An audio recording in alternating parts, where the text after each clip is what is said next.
6월을 호국 보훈의 달이라고 합니다.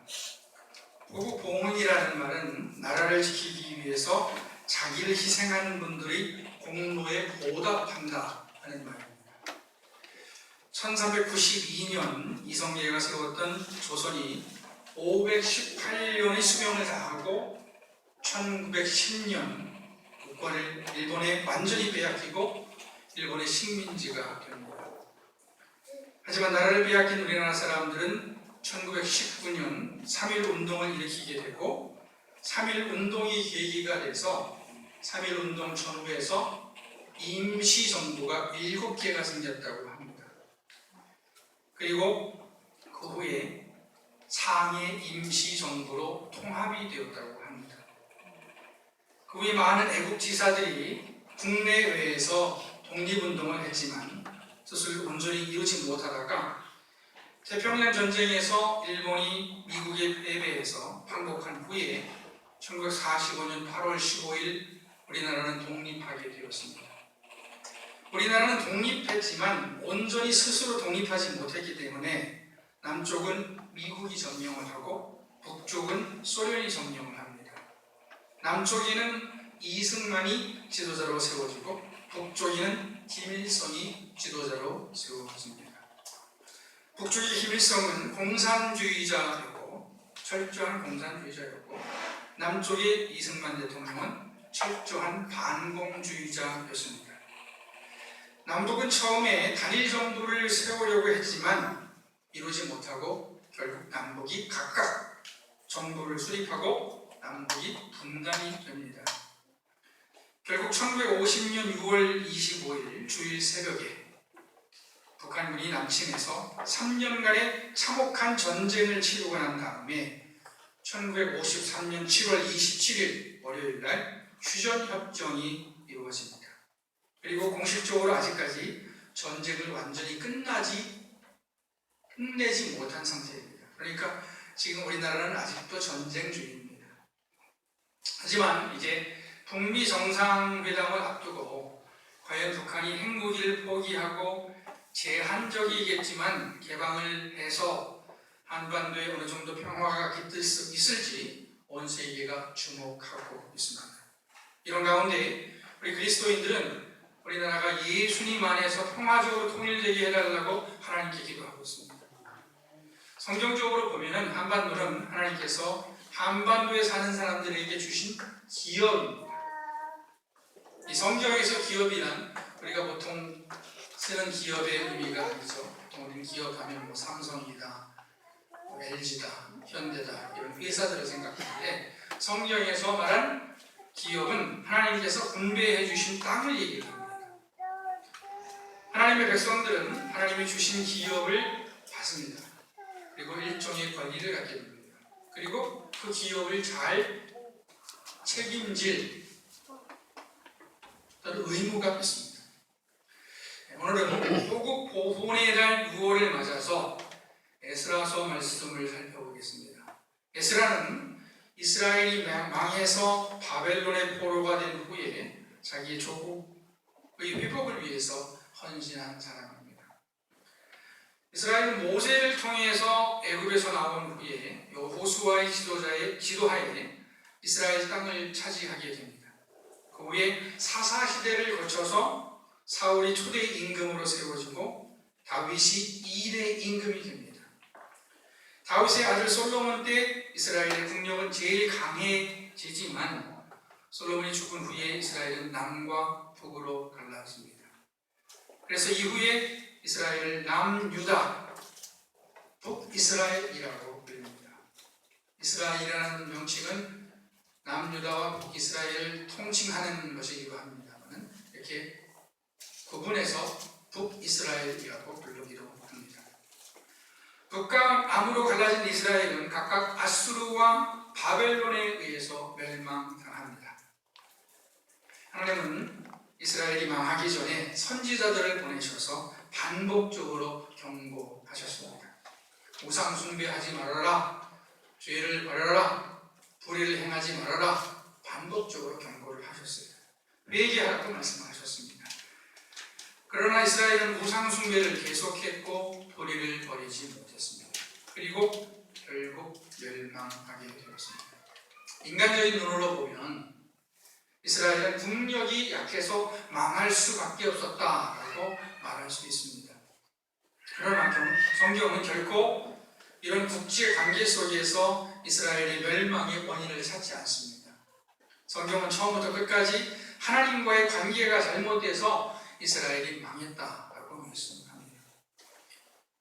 조선이 망한 것이나 6.25 전쟁이 일어나는 것도 외적으로 보면 국제 질서의 변화 속에서 일어난 것이라고 말할 수 있지만 예수를 믿는 우리들은 하나님의 관계 속에서 그 원인을 찾을 수 있을 것입니다. 이스라엘이 하나님 말씀에 순종하지 않아서 나라를 빼앗겼지만 하나님은 이스라엘에게 은혜를 완전히 거두지 않으셨습니다. 북이스라엘은 주전 721년에 아수르에 망하고 남유다는 주전 586년에 바벨론에 망합니다. 그 사이 아수르는 주전 612년에 바벨론에 의해서 망합니다.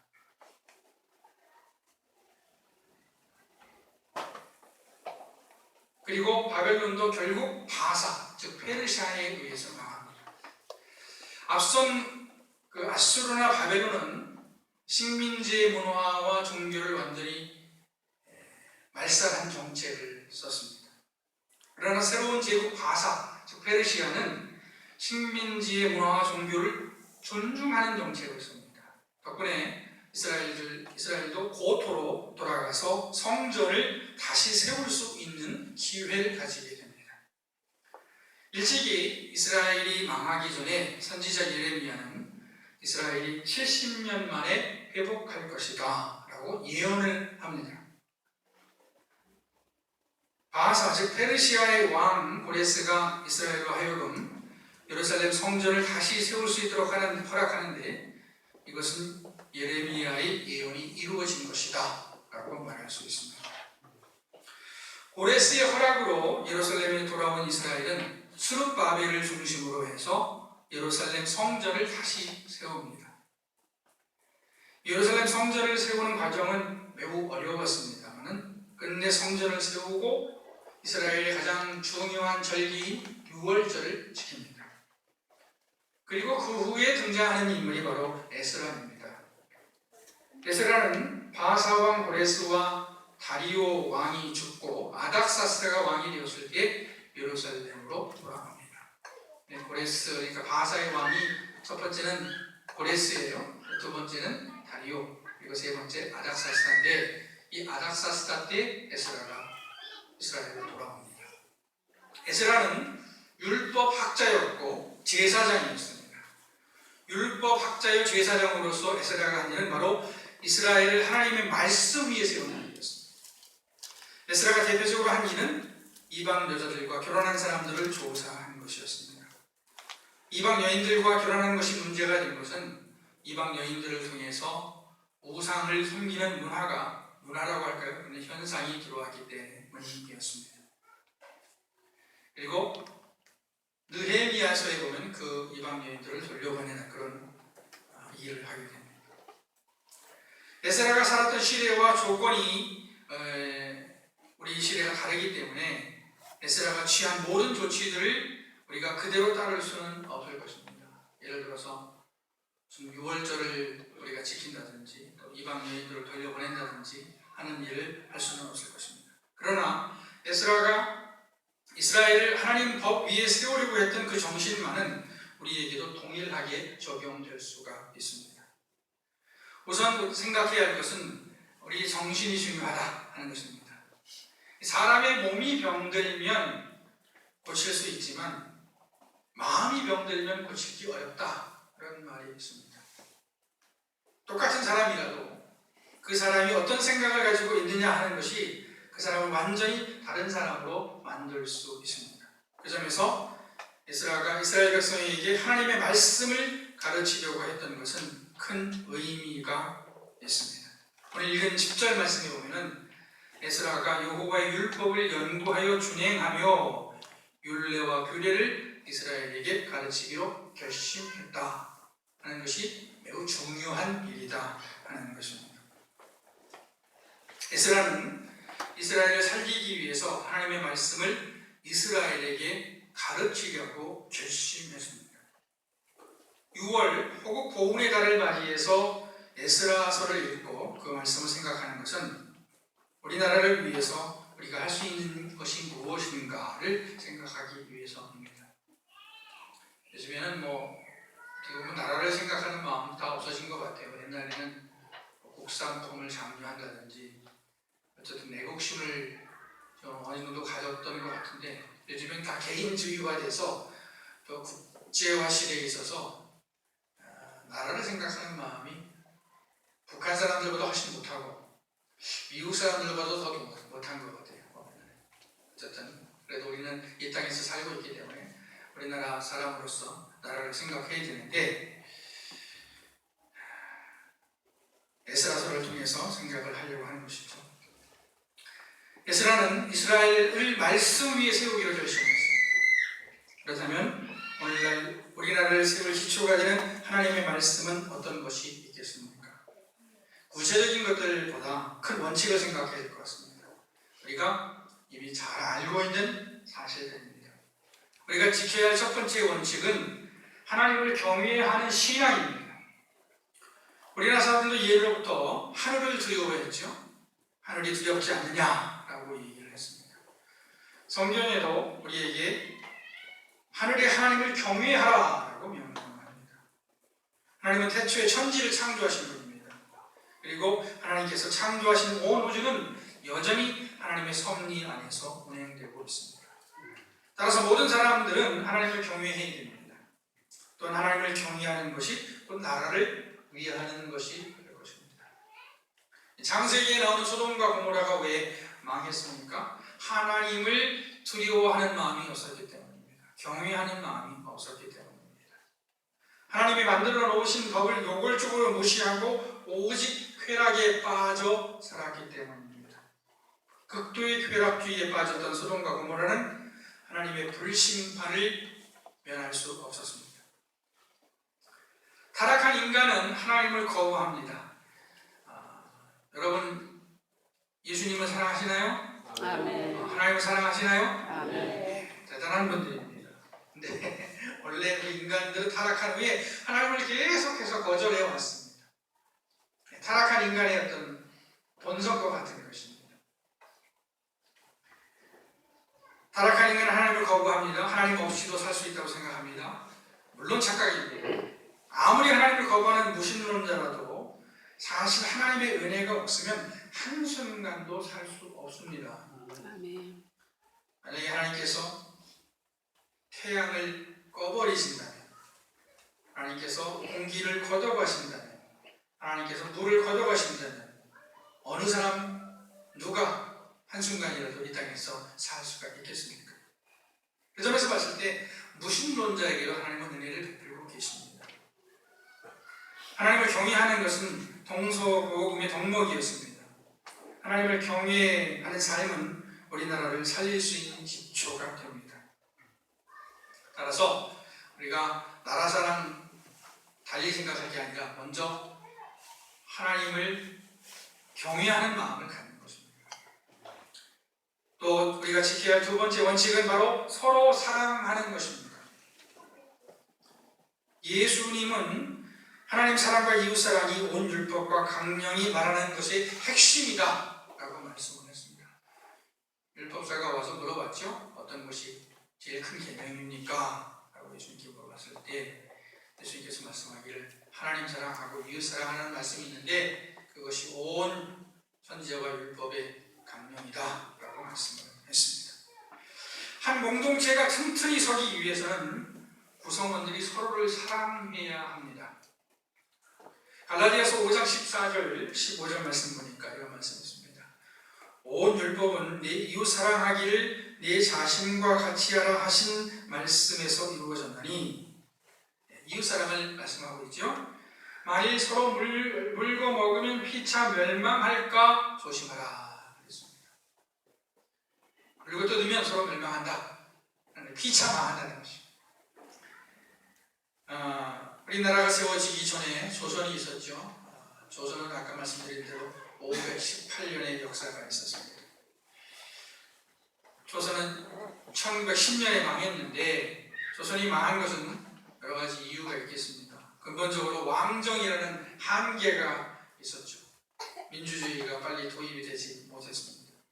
그리고 너무 성리하게 치우쳐 있었습니다. 너무 유교적인 생각에 치우쳐 있어서 실질적인 것을 무시를 한 그런 경향이 있습니다. 그래서 국력이 약했죠. 또 개혁 개방도 타지를 못해서 국력이 약했습니다. 그러나 국민들이 서로를 위하지 못했기 때문에 조선이 또 망했다라고 말할 수 있습니다. 즉 관리들이 부패하고 무지했던 일반 백성들은 처참한 생활을 했기 때문에 나라에 힘이 없었다라고 할 수 있습니다. 6월 호국 보훈의 달을 보내면서 우리가 나라 사랑을 실천할 수 있는 방법은 크게 볼 때 결국 이웃사랑이라고 볼 수 있습니다. 이웃, 우리가 가까이 있는 이웃에게 해를 끼치면서 그 이웃을 배려하지 않으면서 이웃을 속이고 이웃에게 정직하지 않으면서 나라를 사랑한다는 것은 모순되는 것이죠. 말도 안 되는 일입니다. 세 번째로 우리가 우리 나라를 사랑할 수 있는 방법은 바로 예수 그리스도를 바로 알고 바로 믿고 바로 전파하는 것입니다. 하나님은 예수님을 통해서 자기를 계시하셨습니다. 하나님이 여러 가지로 계시를 하셨는데 이 피조물들을 통해서 계시하시기도 하고 또 성경에 보면 하나님이 꿈을 통해서 계시하시기도 하죠. 또 환상과 어떤 이상을 통해서 계시하시기도 합니다. 그런데 성경은 예수님께서 바로 하나님의 계시다라고 말씀합니다. 그리고 예수님은 크신 능력으로 수많은 병자들을 고치시고 죄인들을 회개시키시고 구원하셨습니다. 그리고 십자가를 지심으로 대속의 사명을 감당하셨습니다. 우리 기독교인들이 다 있더라도 하나 기억해야 할 것이 있는데 바로 대속이라는 겁니다. 대속. 예수를 믿으면서도 예수를 믿는다는 것의 의미가 무엇인가 하는 걸 잘 모를 수가 있는데 예수를 믿는다는 것은 예수님께서 우리를 위해서 대신 자기의 몸을 주셨다, 자기의 생명을 주셨다, 그리고 우리를 구원하셨다는 대속입니다. 크게 볼 때 예수님의 삶에는 하나님의 사랑이 깃들어 있습니다. 예수님 안에는 소망이 있습니다. 예수님은 절망하며 당황할 수밖에 없는 상황에서도 좌절하지 않으시고 절대 소망을 보여주셨습니다. 십자가에 죽으셨지만 부활하셨다는 사실은 예수님이 소망을 보여주셨다는 것을 말합니다. 제가 그 전에 어떤 미국 잡지를 보니까 그때는 이제 부활절 가까웠을 텐데 어떤 신학자가 예수님의 부활의 의미에 대해서 그런 얘기를 했다라고 그 기사에 나와 있었습니다. 뭐라고 나와 있었냐면 예수님의 부활의 의미는 죽음? 그게 별거야? 그게 뭐 별거야? 라는 의미가 있다라고 얘기를 하는 것을 기억을 하고 있습니다. 오늘은 6월을 맞이해서 에스라서를 짧은 부분입니다만 읽었습니다. 에스라는 멸망한 이스라엘이 어떻게 하나님의 은혜를 입고 다시 소망을 가지고 하나님의 말씀을 다시 찾을 수 있을지 말씀해 주고 있습니다. 이번 주죠. 내일이 10일이고 내일 모레가 12일인데 12일 날 미국 정상회담, 북미 정상회담이 열리게 됩니다. 우여곡절 그때 이루어지게 되죠. 그리고 그 다음날 지방선거가 이루어지고 또 보궐선거가 있습니다. 우리 지역에 보니까 저는 처음에 4명을 뽑나 그랬더니 보니까 도지사도 뽑고 시장도 뽑고 도의원, 시의원 그리고 교육감 뽑더라고요. 그리고 정당 투표도 하더라고요. 저는 정당 투표하는지도 몰랐어요. 거기 어디에 반영이 되는지 모르겠는데 거기다가 또 어떤 지역은 보궐선거까지 합니다. 그러니까 어떤 분들은 7개를 찍어야 될 것 같아요. 7개.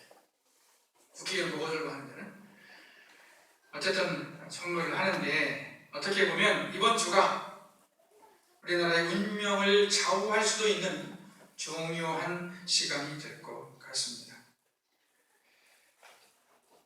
아무쪼록 우리 나라가 하나님 말씀 위에 서기를 위해서 우리가 기도해야겠습니다. 아멘. 하나님을 경외하고 이웃을 사랑하며 예수 그리스도의 복음 위에 서기를 위해서 기도해야 하겠습니다. 아멘. 그래서 이번에 내일부터 릴레이 기도회를 하려고 합니다. 제 생각 속에는 오래전에 생각을 하고 있었는데 제가 갑자기 광고를 드리게 되는 것인데 카톡으로는 이제 광고를 드렸습니다만 처음에는 원래 한 주간 금식 기도회를 릴레이로 하려고 했어요. 근데 금식 기도 중요한 일부터 중요한 일이 있을 때 먼저 해야 될 거 아니에요. 그래서 이번에 북미 정상회담이 있고 또 지방선거가 있기 때문에 이번 주부터 해서 6월 25일까지 해야겠다 해서 표를 저기다가 붙여놨습니다. 그러니까 오늘 오신 분들은 한 번도 빠지지 않고 자기 이름을 기록을 해주셔서 나는 어느 날 어느 끼에 금식하며 기도하겠다라고 적어주시고 계신 장소에서 예배당에 오시지 않아도 상관없습니다. 계신 장소에서 기도를 해주시면 되겠습니다. 해주시고 한 끼에 한 5,000원 하잖아요. 바깥에서 사 먹으려면 5,000원 금식 헌금까지 해주시면 더 감사하겠습니다. 그러면 그거는 이제 북한 선교하는 데 쓰도록 그렇게 하겠습니다.